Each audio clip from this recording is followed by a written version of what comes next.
O, oce. Dyna ni. Felly, dwi am drio cysylltu yr wyth yma hefo'i gilydd. Efallai bod chi'n adnabod rhai ynyn nhw, yn gyfarwydd â rhai ynyn nhw, ac efallai bod 'na ambell un yn ddiarth. A dwi'n siŵr bod chi'n meddwl sut maen nhw'n cysylltu hefo'i gilydd.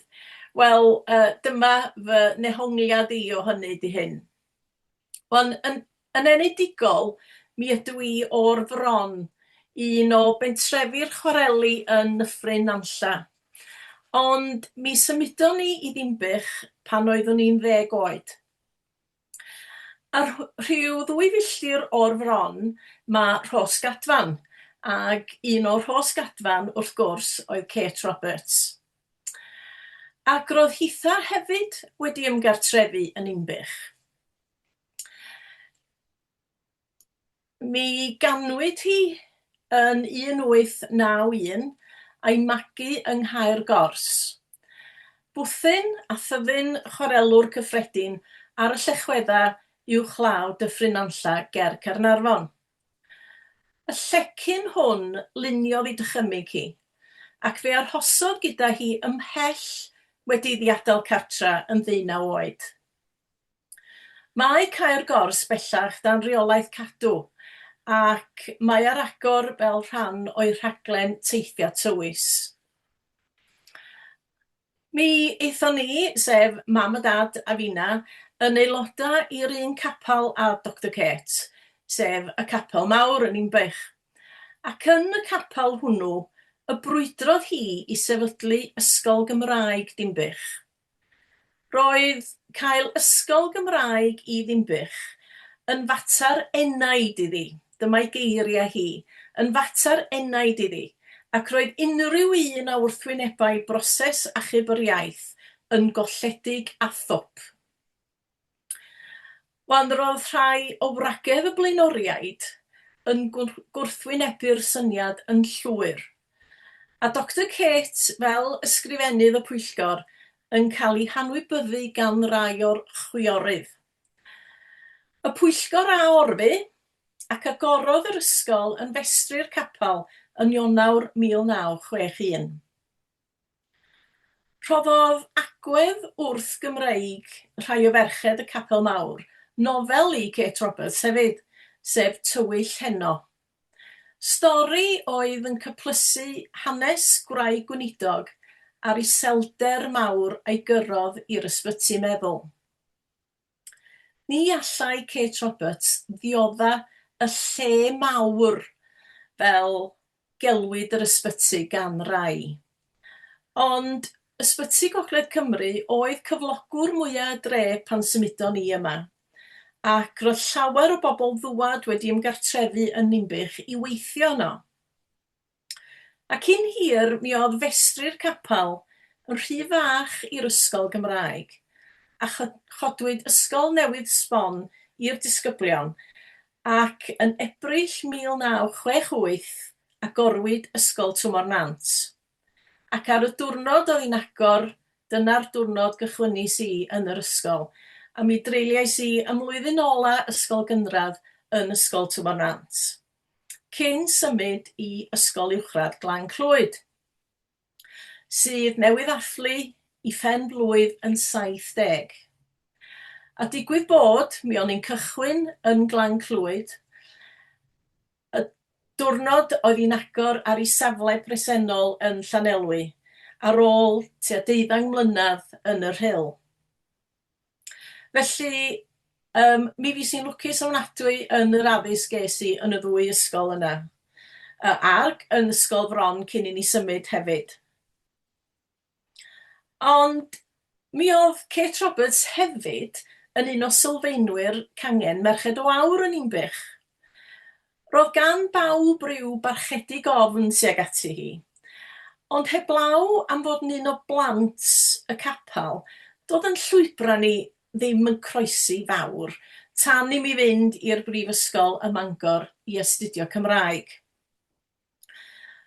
Tra oedden ni yno, ddiwadd y 70au, mi lansiwyd cylchgrawn Pais. A daeth Eleri Llywelyn Morris atom i sôn am y cylchgrawn newydd a gofyn am gyfraniadau. Roeddwn ni wedi cael ar ddeall mae Kate Roberts a'i diweddar ŵr Morris Williams oedd wedi codi'r cilgwyn i cartra yn Inbych, a bod stori y tu ôl i hyn. Felly dyma drefnu i wneud cyfweliad efo hi am ei chartra, a dyna fy nghynnig cyntaf i ar ysgrifennu erthygl go iawn. A dyma fo'r cilgwyn i chi. Roeddwn wedi prynu darn o'r tir lle cynhaliwyd Eisteddfod Genedlaethol Dinbych 1939 a chodi'r cilgwyn arno fo. Roedd Dr Kate wedi gweld cynllun y tŷ mewn cylchgrawn Ideal Home a gofynnodd i'r pensaer wneud cynllun tebyg. Mae o dal yn un o dau mwyaf dewniadol y dre yn fy marn i, ac wrth gwrs mae plac ar y wal i nodi mai yno fuodd hi byw tan ddiwedd ei hoes. Rwan ta, dwi yn ymddiheuro, dwi'n siŵr bod na gopi o Pais yma yn rwla. Wel, dwi'n gwybod lle mae o yn yr atig. Fedri si ddim dwy'n perswad ar neb i mynd i fyny'r atig i chwilio amdano fo. Fel ni'n deud, oedden nhw wedi prynu darn o dir lle roedd Eisteddfod Genedlaethol. Ac roedd Kate Roberts wedi gweld cynllun mewn cylchgrawn Ideal Home a gofyn i'r pensaer wneud y cynllun ar gyfer y tŷ. Ac fel ni'n deud, mae yna gopi yn rwla'n tŷ yma yn yr atig, mae'n siŵr. Felly dwi ddim wedi cael copi o Pais, ond mi ydw i wedi dod ar draws hwn. Mi oedd Ideal Home yn cyhoeddi, yn ogystal â'r cylchgrawn misol wrth gwrs, oedden nhw'n cyhoeddi hwn, Book of Plans, ac hwn di'r chweched un yn y gyfres, ac yn y llyfryn yma, mi o'n na gynlluniau, efo cynllun llawr a bob dim ar gyfer gwahanol dai. A dwi'n cymryd mai allan o un o hein ffeindio Kate Roberts gynllun y cilgwyn. Ac a fanno fi ydi, fel dwi'n deud, tan diwedd ei hoes, tan fe rhaid i fynd i ysbyty yr infirmary yn Inbych pan oedd hi di mynd i bethu edrych ar ôl ei hun. Ond mae o'n dŷ reit arbennig yn y dre yma. Wel, ychydig ar ôl i mi gael cynnig i fod yn olygydd y Wawr, mi roedd ffrind yn clirio tŷ perthynas a mi ddath i ar draws swp o Henry Fyna o'r Wawr. A rhif 6 oedd yr hynna, a hynny o Dachwedd 1969, ac ynddo fo mi o' na stori gyfres Tafarn Goffi Jane, gan neb llai na Kate Roberts. A chongol bach arall ganddi hi i lenwi bwlch, rhai terma Cymraeg ynglyn â bwydydd. A dywed ar y top yma na, credaw ei bod yn bwysig ofnadwy i ni ferched y Wawr ddefnyddio Cymraeg cywir pan fo'n yn sôn am fwydydd. Ac mae hi'n rhestru 14 o eiriau, y rhan fwyaf ohonyn nhw yn ddarna o gig. Ar hyfod y fyd, pan o'n i'n golygu rhifin y Wawr ddath allan mis Medi dwytha, mi roedd 'na erthygl o'r siop o'r Rhosydd yn dweud diddorol o dysgu enwa'r Cymraeg ar y cuts gwahanol i gyd, o stêc balfais i frywgig i ochrau'r forddwyd. Yn amlwg, mae'r Gymraeg yn holl bwysig i ni fel busnes, ac mae popeth yn Gymraeg yn gyntaf yma. Ac mae yna dipyn mwy o statws wedi cael ei roed i nwydda bwydydd, hyd yn oed yn yna archfarchnadoedd ni i sut oedd hi yn 1969 pan oedd Dr Kate yn sgwennu y darn yma. A tra o'n i'n olygydd hefyd, mi ddaeth 'na gais i law gan Angharad Thomas. Am gael sôn am wyl cofio Kate a fyddai'n digwydd ganol Medi 2025. Wrth gwrs meddwn ni, llenwi bwlch, yn enwedig oherwydd mae yn unbach y bydd hi byw rhan fwyaf ei hoes wrth gwrs. A mi soniais am y capel mawr, lle dwi'n digwydd bod yn flaenor erbyn hyn, a bod gan i'm lun arbennig ohoni, a hwn ydy'r llun sydd ganon ni yn y capel mawr. A dynwyd gan Philip Jones Griffiths, ac arroddwyd ar fenthyg i Angharad i arddangos yn yr wyl. Lle ma'n hwnna? A dyma ni, griw ohona ni o gapeli Dimbych a'r Cylch, ath draw i Gaergors yn mis Hydref a chael ychydig o hanes y lle a'r wyl gan Angharad Thomas a chyfeillion eraill Caergors. Roedden nhw'n dathlu canmlwyddiant cyhoeddi y nofel gyntaf Kate Roberts, sef O Gors y Brynia. Ac mi wnaethpwyd argraffiad arbennig o'r llyfr, na chi, argraffiad newydd, dan olygyddiaeth Angharad Thomas i ddathlu'r canmlwyddiant. A hefyd, mi gawson nhw wneud y mygia yma. Ac ar y myg, hyn gynafon hunanol ydy dynion. Ac dwi'n meddwl bod Kate Roberts ymhell o flaen ei hoes, i ddeud y gwir, hefo'i dywediadau crafog am ddynion. A mi ddoi nôl at y myg yn nes ymlaen. Felly, at Philip Jones Griffiths. Wel, gŵr diddorol o'r ffurflan oedd Philip Jones Griffiths yn wreiddiol. Ac mi wnaeth hyfforddi i fod yn fferyllydd yn wreiddiol ac oedd yn gweithio i gwmni boots a tynnu lluniau fel hobi oedd o cyn dechrau gwerthu i luniau i bapurau newydd a sylweddoli bysa fo'n gallu gwneud busnes o hynny. Ac wrth gwrs mae yn fwyaf enwog am ei waith fel ffotograffydd yn rhyfel Fietnam. A chyhoeddi'r lluniau yn ei lyfr Vietnam Inc. Mae yna gopi o'r llyfr yma yn tŷ ni, achos mae Aled yn ymddiddori mewn ffotograffiaeth yn arbennig, a mi ath na 6 ohonon ni ar wyliau byth gofiadwy i Vietnam a Cambodia cyn y clo mawr. A chanfod rhai o luniau Philip Jones Griffiths mewn arddangosfa yn Ninas Ho Chi Minh am y newidiadurwyr wnaeth gofnodi erchyllderau'r rhyfel ar ffilm. A'r lluniau arbennig Philip Jones Griffiths oedd y rhai am yr effaith oedd Agent Orange wedi gael ar gyrff y bobl. Ac mi oedden nhw'n rei anodd iawn sbio arnyn nhw, wrth gwrs, ond oherwydd mai fo oedd y ffotograffydd, mi oedd yn rhaid gwneud hynna mwyn cael syniad llawnach o hanes y rhyfel. Ond, nid jyst yr hanes ofnadwy oedd yn y ddwy wlad, oedd yn mynd am ryd i, ond roedd pethau fel hyn yna hefyd, sef cyfle i edrych ar waith brodio cywrain dros ben. Os edrychwch chi ar labeli'ch dillada, dwi'n eitha sicr y bydd gennych chi rhywbeth yn eich eiddo yn dweud Made in Vietnam arnyn nhw. Mae cynhyrchu dillad cyflym yn ddiwydiant mawr yna heddiw.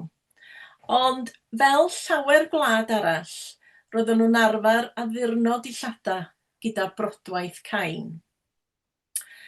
Ac wedi edrych ar bethau fel hyn, mae wedi dod yn arferiad gen i lusgo Aled a ffrindiau i farchnadoedd neu siopa i chwilio am ffabric neu textilia.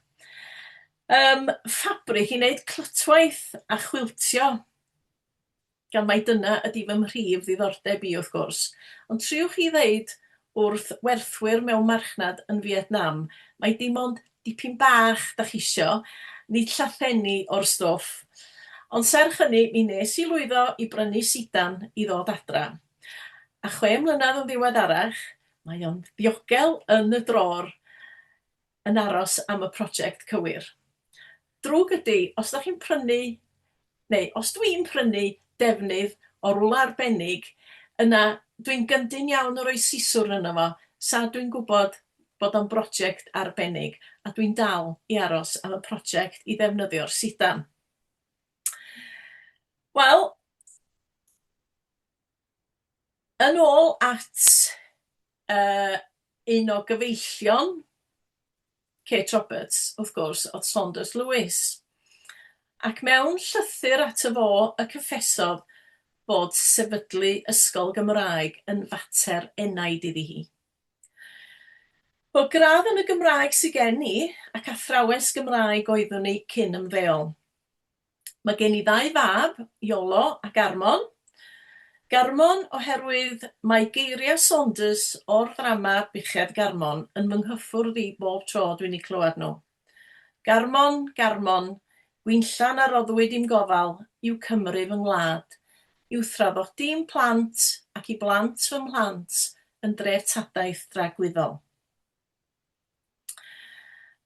Dyma'r darn croesfwyth cyntaf i mi ei wneud mewn dosbarth gyda Joyce Jones ym Mhlas Tan y Bwlch. O'n i'n gweld cip ar olwyn Rhys gyna, o hi nath ddwyn perswad arna i fynd i Dan y Bwlch. A dwi'n credu i Joyce wneud y patrwm am fy mod i wedi gweld arddangosfa o waith William Morris yng Nghastell Bodelwyddan, ac wedi anfon cerdyn bach gyda llun Gwynwydden fel syniad, dyma swn i licio gael y Wynwydden a'r geiriau yna. Cyn i mi fynd i Dan y Bwlch, gweithio o batryma neu becynna oeddwn ni. Ac ar y dechrau doeddwn ni'n hyd yn oed yn deall fod angen i'r croesa groesi yr un ffordd. O mi ddysgais gan Joyce. Ac mi oeddwn i'n mwynhau cynllunio fy hun hefyd. Ac yr un mawr ar y dde i chi, mae'r y ffram yn un o lyfrau Joyce, ond fy newis i oedd rhoi 3 phennill cynta etifeddiaeth gan Gerald Lloyd Owen i fewn yn y croesbwyth. Ac i mi, fel athrawes Gymraeg, hyn sy'n bwysig, sef ein bod ni wedi cael gwlad, wedi cael cenedl, a wedi cael iaith. Ac bod Gerald Lloyd Owen yn mynd yn ei flaen i gystwyo ni fel Cymru am yr hyn da ni wedi wneud i'n gwlad a'n cenedl a'n iaith, fel athrawes Gymraeg, o'n i'n grediniol, mae rhaid edrych ar y cadarnhaol pan da chi'n trosglwyddio iaith a Chymreictod i ddisgyblion, neu waith chi roi ffidil yn y to ddim. Wel, yn y cyfnod pan oeddwn ni'n mynd i Blas Tan y Bwlch, mi sefydlodd Joyce Gymdeithas Brodwaith Cymru, ac rydw i'n aelod o'r cychwyn un. Ond mae yna grŵp gweithgar iawn o'r gymdeithas yma yn y Gogledd Ddwyrain, a mi fyddai'n mynychu amball i gyfarfod. Amball un, dwi'n dweud, oherwydd mae yna gymaint o bethau eraill yn torri ar draws. Mae yna gyfarfod o gymdeithas dydd Sadwrn yma, ond wrth gwrs mae'n ginio llywydd y Gogledd, felly dwi ddim yn gallu mynd i'r gweithdy dydd Sadwrn yma. Ond mae rai mi sôn amdanyn nhw oherwydd mae fy niolch yn fawr i Eirian Jones, ysgrifennydd aelodaeth y gymdeithas, am gynnal gweithdy cylch o liwia i aelodau rhanbarth Glyn Maelor. Wel, hwn oedd y cam cyntaf tuag at ein harddangosfa cylchoedd y ffin yn Eisteddfod Wrecsam. Mi gafwyd dros 100 o gylchoedd ar gyfer yr arddangosfa. A rheini yn arddangos 14 o wahanol greffta, megis brodio, gwaith du, gweu, argraffu, peintio, ffeltio a chlytwaith i enwi dim ond rhai. Daeth y cylch hwn o glytwaith i'r siop elusen lle dwi'n gwirfoddoli, a dyna i orffan o i gynrychioli cofeb drawiadol Tanchwa Pwll Glo Gresffordd. A mi ddoi nôl at St Kentigern y nes ymlaen eto. A chan fy mod i di sôn am Wrecsam, wel, un o drysora textil amgueddfa Werin Sain Fagan ydy hwn, cwilt teiliwr Wrecsam. Mi nath y teiliwr James Williams ei gwilt drwy ailgylchu sborion gwlân, defnydd lifrau milwrol, ma'n debyg. Mae'r cwilt cyfan yn cynnwys dros 4,500 o ddarna gwlân. A heini'n ddarna mân oll wedi ei gwnïo a llaw. Yn ôl hanes teuluol, bu wrthi am 10 mlynedd yn pwytho'r cwilt yn ei oriau hamdden. A dangoswyd y cwilt yn 1876 mewn arddangosfa fawr o drysorau celfyddyd, ac yn haliwyd yn Wrecsam i gyd fynd ar Eisteddfod Genedlaethol y flwyddyn honno. Roedd yn amlwg yn drysor teuluol, ond sylweddolodd ei wyr oedd hefyd yn deiliwr i fod yn drysor cenedlaethol, ac fe werthodd y cwilt i'r Amgueddfa Genedlaethol yn 1935.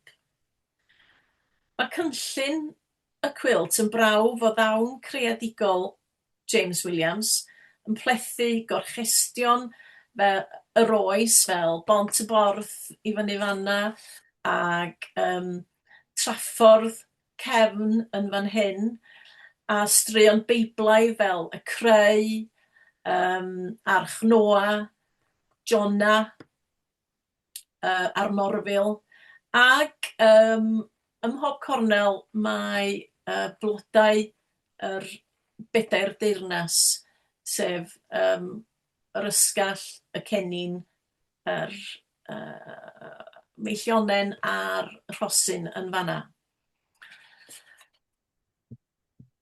Ac mae'r pagoda yna, sydd, dwi'n mynd hollol siŵr pagoda lle di hwnna i fod, ond mi gawson ni gylch o'r pagoda hefyd yn yr arddangosfa. Ond y tro cynta i mi weld y cwilt teiliwr Wrecsam oedd yn 2010 yn y V&A yn Llundain. Roedd yr amgueddfa wedi casglu ynghyd gwiltia ar hyd yr oesa o 1700, ac yn ei plith mi oedd cwiltia gan Tracy Emin. Ond roedd hi wedi gwneud argraff, neu wedi gwneud enw iddi hi hun wrth gwrs yn niwedd yr 20fed ganrif am ei gwaith My Bed, ac wedi cynhyrfu'r byd celfyddydol efo'r gwaith dadleuol hwnnw. Erbyn 2010, roedd hi wedi twtio dipyn ar ei gwely, ond serch hynny roedd slogana fel I cry in a world of sleep ac I am not afraid. Gwely priodasol sydd yma, ond mae hi'n ei droio yn lle o ofn, perygl a brad. A fedrwn ni'n peidio a meddwl am hen gnafon hunanol ydy dynion Kate Roberts pan o'n i'n hel pethau at ei gilydd ar gyfer y sgwrs yma. Yn y casgliad hefyd, mi roedd yna un cwilt a wnaed gan genod oedd yn perthyn i'r guides, y geidiau, rhwng 8 ac 16 oed, yng ngharchar Changi, wedi i Japan orchfygu Singapore. Roedd yna un arall a wnaed gan garcharorion Wandsworth, ac roedd yna recordiad o rai o ferched porth y Rhondda yn dweud eu hanes yn gwneud bywoliaeth o gwiltio. Sefydlwyd dosbarthiadau cwiltio yn Ne Cymru ac yn Durham gan yr RIB, y Rural Industries Board, neu'r Bwrdd Diwydiannau Gwledig, yn ystod dirwasgiad y 30au. Roedd merched yn cael hyfforddiant mewn dylunio a thechnegau am 16 wythnos ac yna'n cwblhau archebion. Yr archeb fwyaf a gawsant yn y porth oedd un gan Claridge's yn Llundain i wneud cwiltiau a gobynyddion i ran newydd y gwesty. Roedd yr holl arddangosfa yn y V&A yn wefreiddiol a diddorol ac mi oeddwn ni'n ysu am wybod mwy a bod yn rhan o hyn.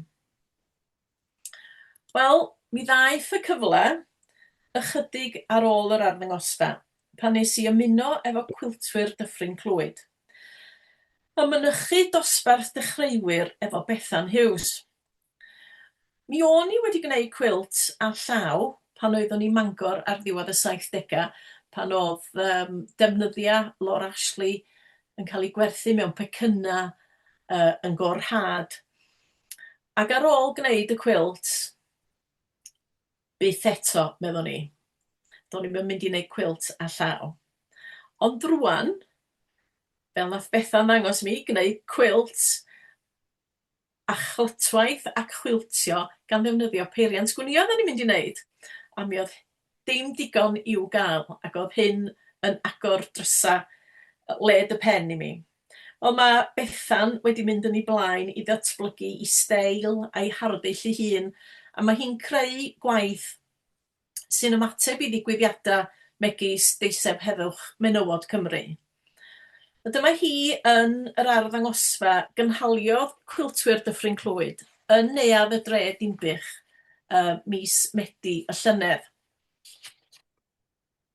Ac mi fu mi mewn gweithdy hefo hi llynedd hefyd i wneud hwn yn yr ffram fi, pan oedd hi harddangosfa pwytho llais yng nghanolfan Greffta Rhuthun. Felly dwi'n dal yn mynd i weithdai achos mae yna lot mwy i ddysgu. Ac a dyma flas i chi o'r arddangosfa gawson ni yn neuadd y dre yn Ninbych. Ond na dros 100 o gwiltiau a wnaed gan aelodau'r grŵp. Unig amod arddangos cwilt oedd nad oedd o ddim wedi cael ei arddangos yn yr arddangosfa gawson ni 2 blynedd ynghynt. Felly mi oedd 'na hen chwilio a benthyg yn ôl cwiltiau i'w arddangos yma. Mi ydan ni'n tynnu aelodau o siroedd Dinbych, Conwy a Flint, o Swydd Gaer ac Ochrau'r Bala, a da ni'n cyfarfod unwaith y mis i wrando ar siaradwyr gwadd. Yna mi gawn ni ambell i weithdy a dyddiau gwnïo ychwanegol. A digwydd bod, da ni'n trefnu'r rhaglen ar gyfer flwyddyn nesaf rwan, ac mae yna un wraig yn mynd i ddod i siarad efo ni o Leeds, ac mae hi'n cynnal gweithdai cwiltio mewn carchar neu mewn carchardai, a da ni'n mynd i gael clywed ei hanes hi, sydd yn debyg iawn i be oedd yn digwydd yn Wandsworth yn yr arddangosfa yn y V&A. Wan ta, yn yr arddangosfa yma hefyd, mi gawson ni fenthyg y 3 cwilt sydd ar y llwyfan yn fanna. Ac cael benthyg y 3 cwilt yna gan Jen Jones, a dych chi i fyny yn y gornel chwith, o ganolfan Cwiltia Cymru, Llanbedr Pont Steffan. Roedd yr 3 enghraifft yna o gwiltia undarn o'r 14edd ganrif ar 15. Mae'r lliwiau coch a gwyn neu coch a hufan yn amlwg iawn mewn hen gwiltia Cymreig. Ac roedden nhw'n boblogaidd fel cwiltia priodas, bod cyfuno'r 2 liw yn amlwcus i rai ofergoelus. Ond Americanes ydy Jen Jones, ddaeth i Gymru 1971, a mynd ati i gasglu hen blancedi a chwiltia o bob rhan o Gymru rhag iddynt fynd i ddifodiant. Pan oedd ei chasgliad i wedi tyfu'n rhy fawr i'w chartra, fe sefydlodd y ganolfan, ac yno fe geir arddangosfa flynyddol i ddangos yr amrywiaeth sydd yn y casgliad. A mae'r llun yna o un o'r arddangosfeydd. Yn ogystal â'r hen gwiltia, mae nhwtha hefyd yn cael arddangosfa o waith modern. A mae Bethan wedi arddangos yna, ac mae Kevin Burgess wedi cynnal gweithdai yna a di arddangos i waith yna hefyd. Un rheswm pam yr rhoddais i gorau i wneud croesbwyth oedd oherwydd mae dim ond hyn a hyn o walia sydd gan rywun i'w rhoi nhw. Wel, mae'r un peth yn wir am gwiltia wrth gwrs ydy. Dim ond hyn o wlau sydd gynnwch chi. Felly mae rhaid arall gyfeirio. Mae pawb sydd wedi priodi wedi cael cwilt, neu mae yna fabis, mae nhw wedi cael cwilt, ac wedyn ar adegau hesb, da ni yn arall gyfeirio. A dyma ddau gymeriad bach dwi am gyflwyno i chi. Efallai bod chi'n nabod hwn ar y chwith, bod chi wedi weld o Linus ei enw fo, ac mae o'n un o'r cymeriadau yn cartŵn Peanuts neu Charlie Brown. Ac mae o'na yn gafal mewn cwilt. Mi ddechreuodd prosiect Linus yn America yn 1995 pan welodd gwraig o'r enw Karen Locks erthygl papur newydd yn dweud cymaint o gysur oedd blanced i blentyn yn diodda o ganser. Penderfynodd trefnu i wneud blancedi i'w huned canser plant lleol a buan y lledodd y gair. Wel, dechreuodd Project Linus ym Mhrydain yn y flwyddyn 2000 yn Birmingham i helpu plant mewn angen drwy ddosbarthu cwiltia a blancedi i ysbytai lleol, hospices plant, llochesu i ferched, gofalwyr, ysgolion arbennig, gwasanaethau profedigaeth. A bellach mae bron i 750 o filoedd o gwiltia wedi cael eu dosbarthu ym Mhrydain. Bron i 29,000 y flwyddyn ar gyfartaledd. Mae'r galw yn cynyddu. A mi rydyn ni fel cwiltwyr Dyffryn Clwyd yn cael diwrnod gwnïo arbennig i gefnogi'r elusen. Mae'n ffordd ardderchog o ddefnyddio'r stash o ddefnydd sydd gan bob cwiltiwr. A hefyd mae'r cydgordiwr Linus Gogledd Cymru a Swydd Gaer yn aelod o cwiltwyr Dyffryn Clwyd, ac felly mae Jackie yn cael y cwiltia yma gyda ni. Maen nhw'n cael eu defnyddio, wrth gwrs mae plant sydd yn mynd i ysbyty neu yn cael cwilt, a'i cwilt y plentyn yna ydi o wedyn, felly mae'n cael mynd â fo nôl a blaen i'r ysbyty os ydyn nhw yn gorfod mynd nôl a blaen am driniaeth. Ond weithiau mae yna ambell i gwilt, mae yna ysgolion yn gofyn am gwilt efo lluniau, gwahanol luniau ar y cwiltia yma, mwyn cwnsela yn yr ysgolion. Efallai bod yna blant yn yr ysgolion sydd methu trafod i problemau, ond ella bod yna lun ar gwilt neith da ni gi neu rhywbeth felly, bod yna lun ci a ella neith o ddechrau siarad am y ci, neu bod o wedi colli'r ci, neu be bynnag, chi'n gwybod? Felly mae'r cwiltia yma yn gwneud gwaith rhyfeddol a dweud y gwir, heb fod yn ormod ymdrech i ni gwiltwyr i'w gwneud nhw, ond mae yna ddaioni mawr yn dŵad pan mae'r plant yn gallu yn cael cysur o'r cwiltia yn pa bynnag fodd.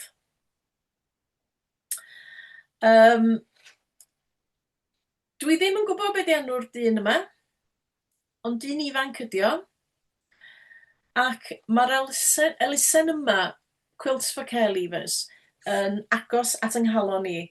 Efalla oherwydd mai athrawes ysgol uwchradd oeddwn ni. Ond elusen go ifanc ydy hon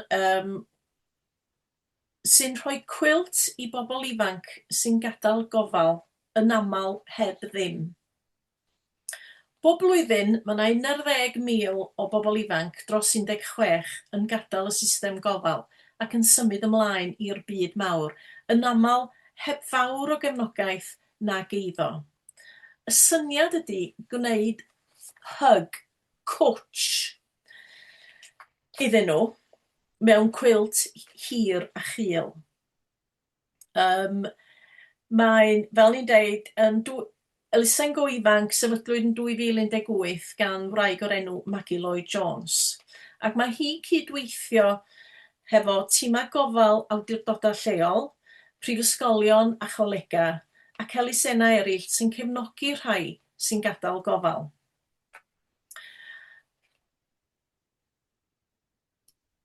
Ond dyma chi 3 chwilt dwi wedi wneud ar gyfer Quilts for Care Leavers. Mae hwn ar y chwith yn un go arbennig. Mae hwn dal yma, diolch wedi cael ei drosglwyddo iddyn nhw eto. Ond mi ddaeth y cwilt yma, neu mi ddaeth rhan fwyaf o'r cwilt mewn bag i'r siop St Kentigern lle dwi'n gweithio. Heb i orffan, y darna yr hexis fel da ni'n galw nhw, darna 6 ochr yma, wedi gwnïo efo llaw, a peth ohono fo wedi cael ei wnïo at ei gilydd. Ac felly mi gymrys i'r pecyn ac gorffan y cwilt. Fedrwch chi weld o'r cwilt, mae yna ddefnydd, dwi'n gwybod os da chi'n gweld y saeth yma, ond defnydd fatha defnydd crys, mae yna ddefnydd blowsys, mae yna ddefnydd cotwm tew fatha winsiet, darna o ddillad ydy lot ohono fo. Ac beth bynnag, dwi wedi orffen o, a mae hwn yn mynd i Quilts for Care Leavers. Mae hwn yn y canol yn enghraifft wych o ddefnyddio sbarion, y scraps sydd gennai o'r stash. Ac dwi'n nabod rhai o'r defnyddiau. Mae'r llinell frown ar hyd y canol, wel dyna y defnydd y cwilt sydd ar yn gwely ni, digwydd bod.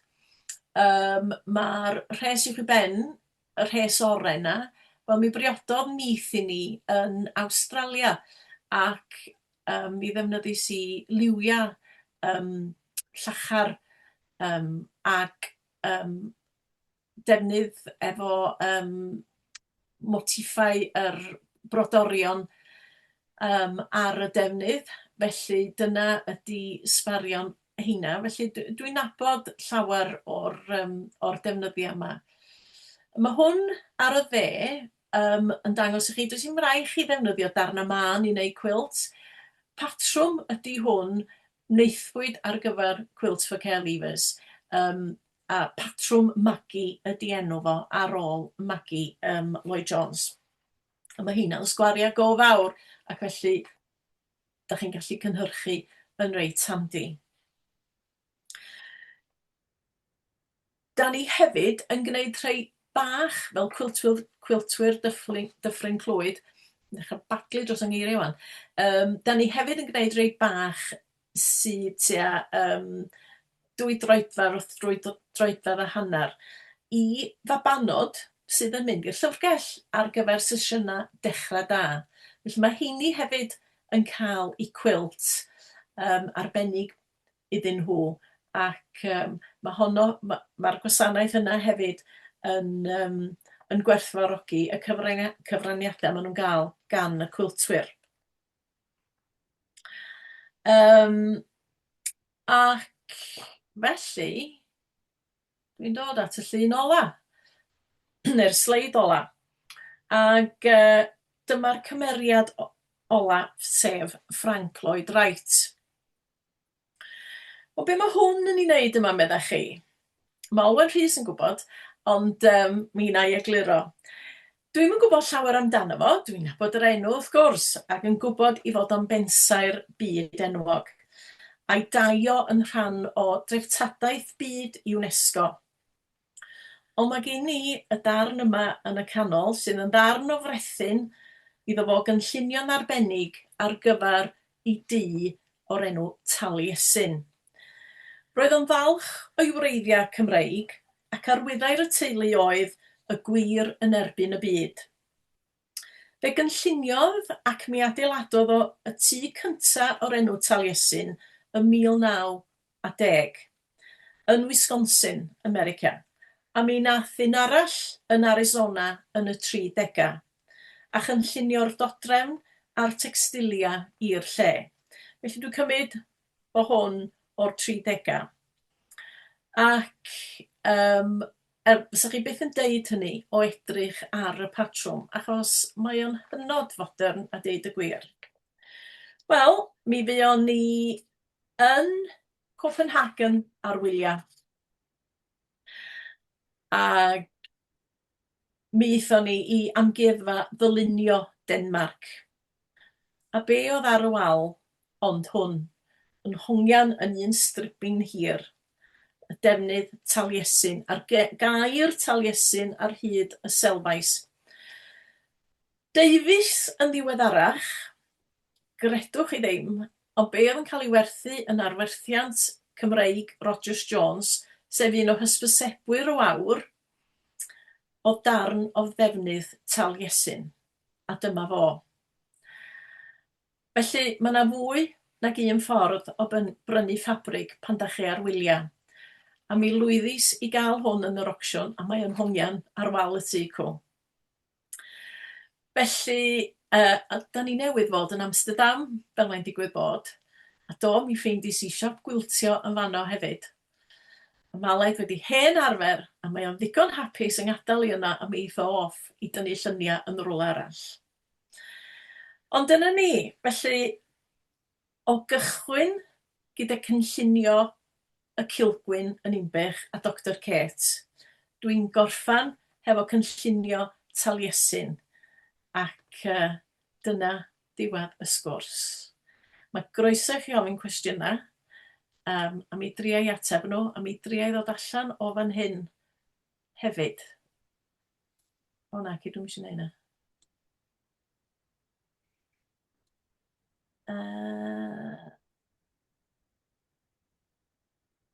Felly fydda i angen help gyn Tegwen wan. Na ni. I chi nhw nawr. Gwych. Na ni hwnna lawr. Dyna ni. Wel, oedd hwnna'n fendigedig, Angharad. Dwi wedi bod ar y daith yma gyda chi, a dwi'n methu coelio bod fi'n y Llyfrgell Genedlaethol neithwr yn gwrando ar gasgliad o'r miliwn o ffotograffau sy'n y Llyfrgell Genedlaethol. Mae'r curadur sydd wedi bod am 34 o flynyddoedd ar fi'n ymddeol, felly oedd wedi cael dewis i hoff luniau, a mae rhai o'r bobl i chi wedi cyfeirio ato heno, ond ni'n gwrando ar eu hanes nhw'n eithwr fel ffotograffwyr, felly mae pob peth wedi dod yn fyw gyda'i gilydd. Anhygol o daith ac anhygol o siwrne. A fel o'n i'n gweud, sori, o'n i ddim wedi paratoi i'ch cyflwyno chi, ond dwi mor falch, o'n i yn iawn bod chi wedi bod yn olygydd arbennig o ddad ar Wawr, ond hefyd yr gwaith cwiltio'r brodio, waw, mae da chi sawl hain guddiedig, gallai weid na ar ôl gweld hwn heno. A mae yn ddiddorol, dwi'n credu tan ble chi'n mynd yn y byd, i chi'n dod ar draws rhywbeth neu rhywun sy'n ddylanwadol arnoch chi. A yn rhyfedd iawn bod chi'n dangos Kate Roberts fyna, ond i ddim yn ymwybodol bod hi'n un o'r aelodau blaenllaw yn y cychwyn, ond o'n i yn ymwybodol pan oedd deiseb heddwch yn cael ei drawsysgrifio, mae Mair yn ysgrifennyddus genedlaethol ni, dath ar draws enw Kate Roberts pan oedd hi'n athrawes lawr yn Ne Cymru. O ie, yn Aberdâr, ie. Yn Aberdâr, felly rhyfeddol fel mae'r cysylltiadau mae gyd yn dod ar draws ei gilydd. Nawr te, pwy fydde'n hoffi gweud rhywbeth neu'n hoffi gofyn cwestiwn? Yr unig beth sy'n angen i chi wneud yw dadfudo yn miwt ar yr ochr. Wel, te gweld gen i'n gynta ddechrau. Ymddiheiriad gynta Angharad am bod mor hwyr, ond i wedi paratoi rhywbeth i ddweud i'ch cyflwyno chi. Ond ffwdan wedi cael heno, oedd y gŵr wrth i fynd a fynd treir, ond beth sy'n troi a throi fel mae Zoom yn gallu bod technoleg ar ei orau pan mae'n gweithio, ond yn ben tost amser mae e ddim. Ond gai ddim mewn fan hyn a eich llongyfarch a'ch diolch am heno. Chi'n ffigwr amlwg ym myd llenyddiaeth a newiduriaeth Gymraeg, a chymod yn ystod yr cyfnod fel golygydd ac yn gyfrifol am ddatblygu cynnwys amrywiol a chydwysol gan cryfhau rôl cylchgrawn y Wawr fel llais dylanwadol yn maes diwylliant yn y Gymraeg. Chymod, dwi'n yn eich nabod chi fel y golygydd, ond oedd heno yn agoriad llygad i fi wybod fel wedodd Tegwen bod sawl haen i chi fel person yn athrawes a'r wrth gwrs o'n i wedi dod ar Wrecsam i wybod am y diddordeb mewn brodwaith, ond chymod bod chi'n awdures ac yn olygydd profiadol am eich cyfraniad yn helaeth at arwyddo llenyddiaeth Cymraeg i'w ganmol, a wedyn eich gwaith ar y prosiectau sy'n cefnogi menywod a chymunedau Cymraeg.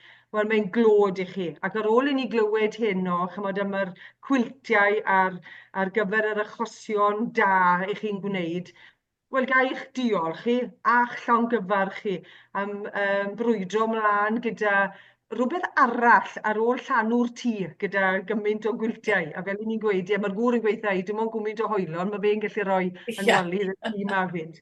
Ond rhywbeth yn debyg.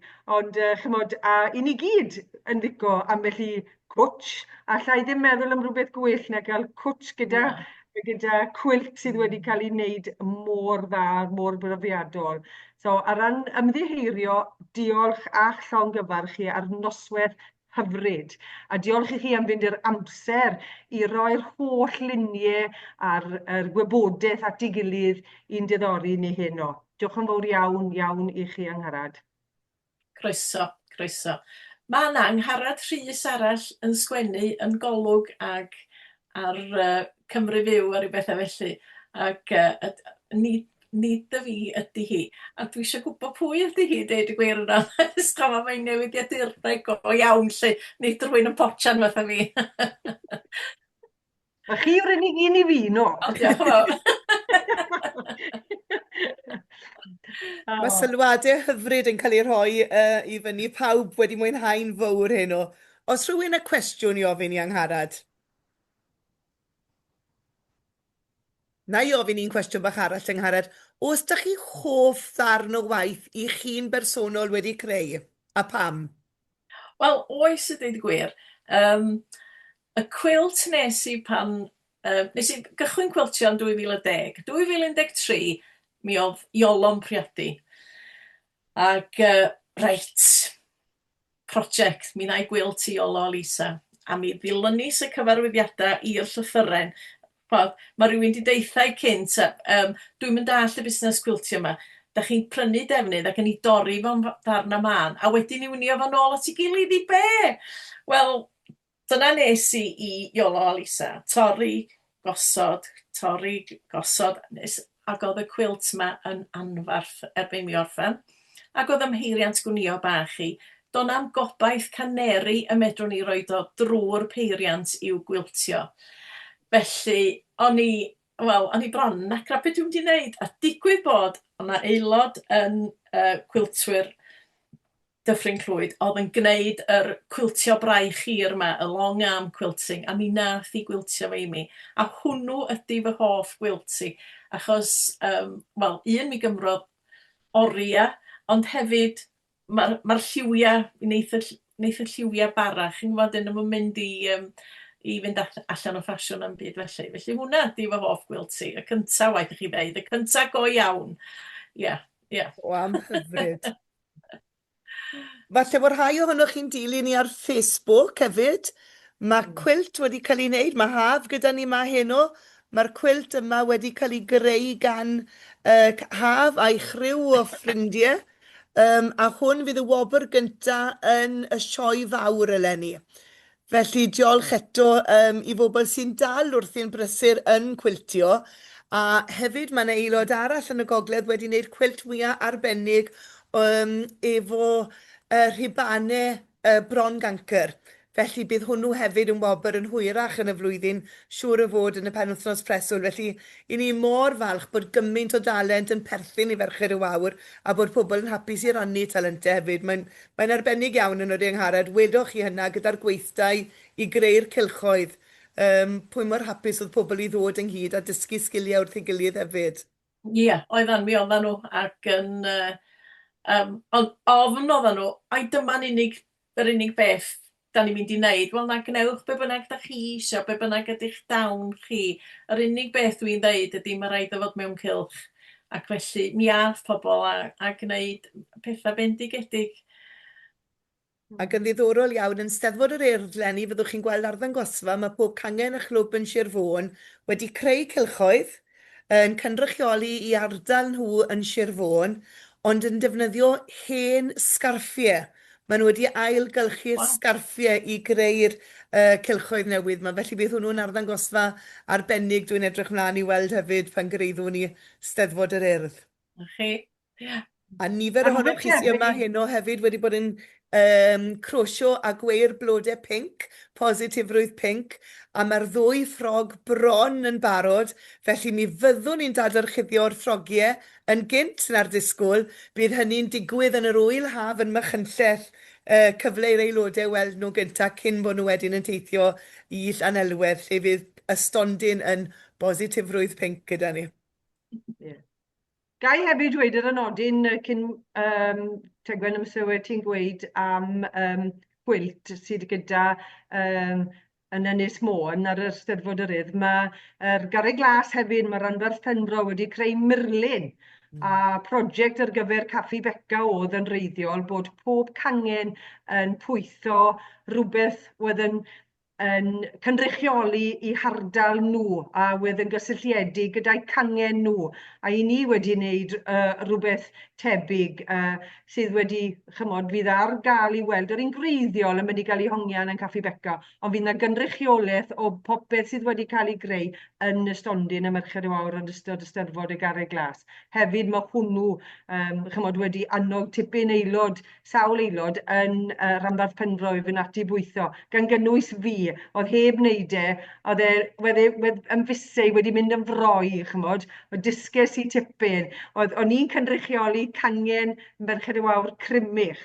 Maen nhw yn oedrannus iawn, a wedyn nhw roi nhw'r pleser a'r cyfrifoldeb i fi i pwytho y traen y cardi bach. Wedyn chi, oedd e'n tipyn o her, ond dwi'n browd iawn i weid nawr, taw, un fi, a fi'n credu taw ni sydd yn y cornel cynta ar yr ochr wyth. Dwi yn browd iawn bod fi wedi llwyddo i wneud rhywbeth sydd yn debyg i draen y cardi bach. A odi, mae fe yn sbardino chi, a wedyn rhywbeth newydd i fi. So jyst i adnodi hwnna hefyd bod Penfro wedi wneud rhywbeth yn debyg, a dwi yn diolch ar gyfer yr cwilt pinc wylis i'r llun. Diolch yn fawr iawn i bob un am ei holioni. Os unrhyw'n felly, oes, Jill, i chi mynd i weid gair fach hyfryd? Ie, dim cwestiwn. Diolch yn fawr Angharad, ardderchog, noson wir ardderchog.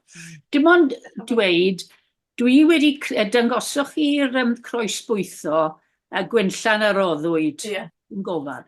Dwi wedi gwneud yr union un. Na chi. Mae'n hongian ar yn wal yn y cyntedd yn nosbarth Marian Evans yn Radyw. A fo.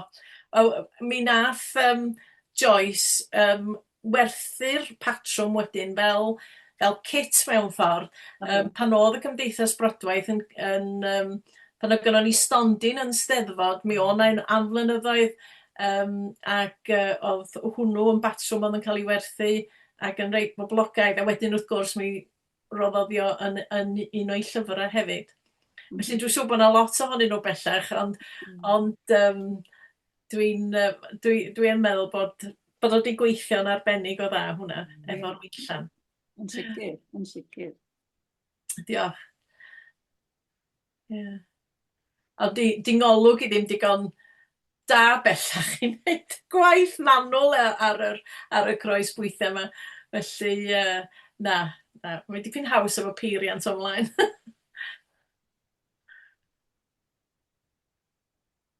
Rhywun arall a gair bych chi weid?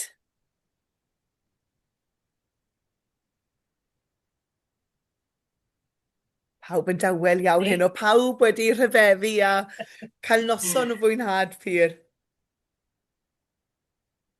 Ia, fe trai ond deud mod i'n llawn edmygedd o ffasiwn glyfrwch.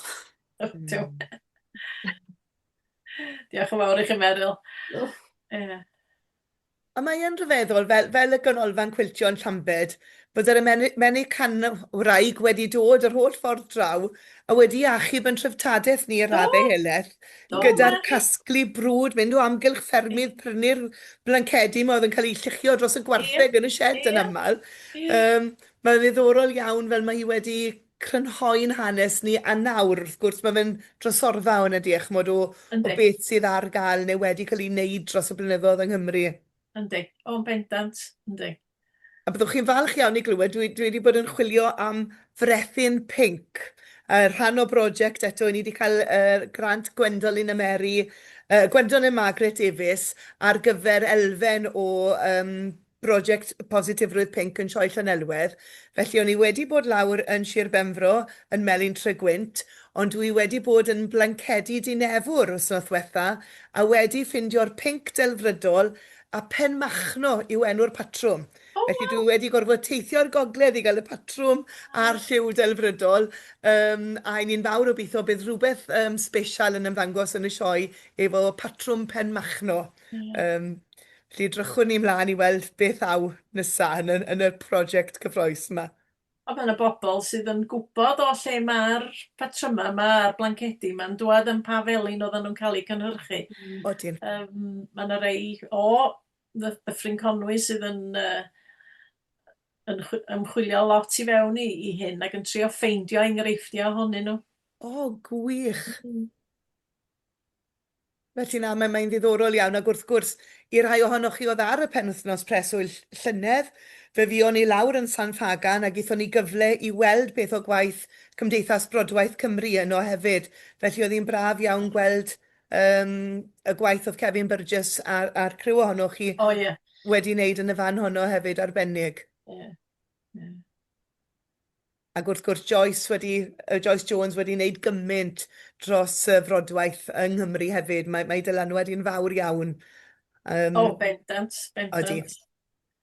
Ond mae, chwarae teg, mae criw y gogledd wyrain yma, maen nhw'n trio bob math o bethau gwahanol yn ei gweithdai. Maen nhw'n dda, chwarae teg iddyn nhw. Ac yn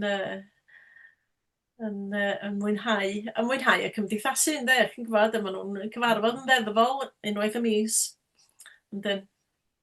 Wych. Beth sydd ar waith ydych chi nawr, de, Angharad, os rhyw beth bach, rhyw anreg neu rhyw rhan o rhyw brosiect, os allai fod mor busneslyd a gofyn? Mae'n gyda i un cwilt ar gyfer Quilts for Care Leavers ar ei hanner, ac dwi eisiau gorffan hwnnw. A wedyn, dwi wedi colli fy, dwi'm yn gwybod, fy nghreadigrwydd. Dwi wedi colli'r awydd i wneud rhywbeth, achos sgynnau ddim targed. Mae rai mi gael rhyw reswm i wneud cwilt mawr. Felly dwi wedi buddsoddi, achos mi'n gostio, dwi wedi buddsoddi mewn patrwm Japaneaidd, achos mae defnydd o Japan a'r patrwmau maen nhw'n ei ddefnyddio yn reit arbennig. Felly dwi'n mynd i roi cynnig ar un o heini. Ond eto, dwi ddim di rhoi y siswrn i mewn yn y defnydd eto. Dwi jyst yn mwynhau sbio na fo a'i gyffwrdd o. A wedyn, hwnnw fydd y prosiect mawr nesaf. Da iawn, edrych mlaen i weld e. Wel, dwi'n mynd i gymryd yn amser, pwyllo. Gewn ni weld e yn rhyw rifin o'r Wawr yn yr dyfodol. Gawn Bach ni i weld. her, de. Ie. Ie.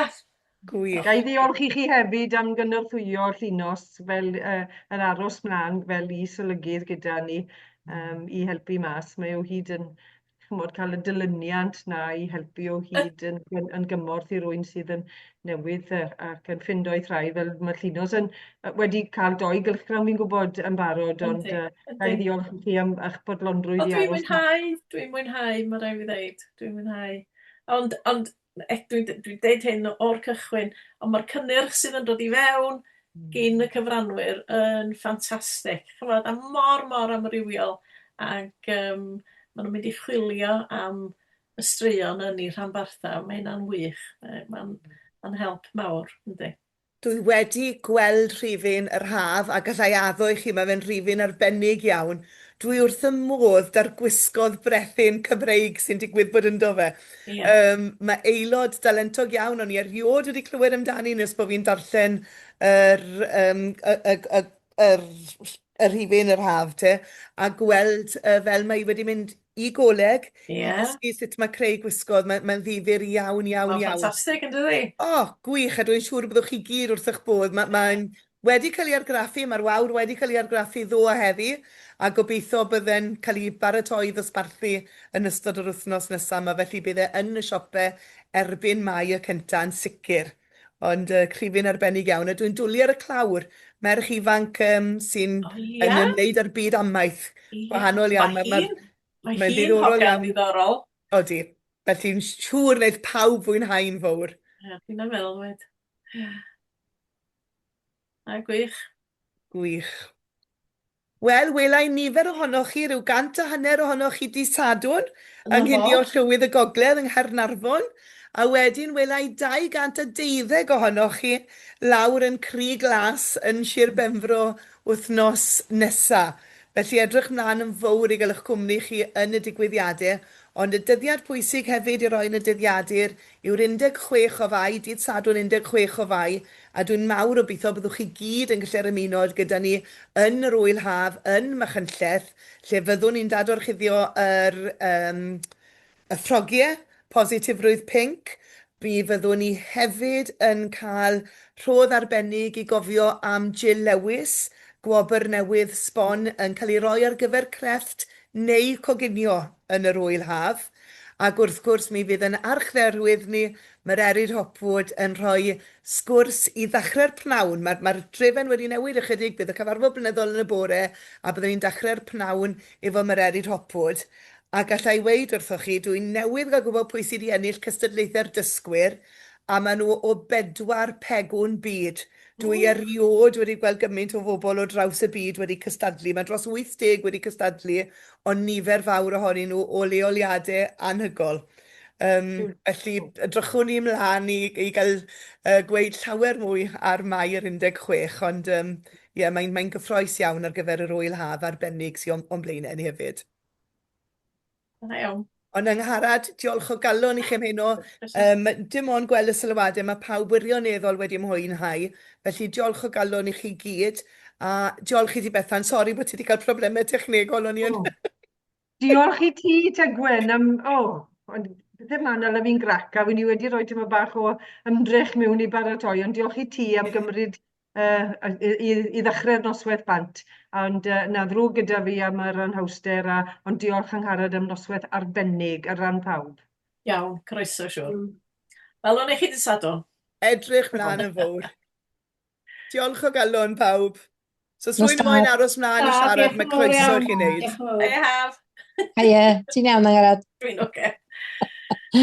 Hwyl, diolch yn fawr. Diolch i chi.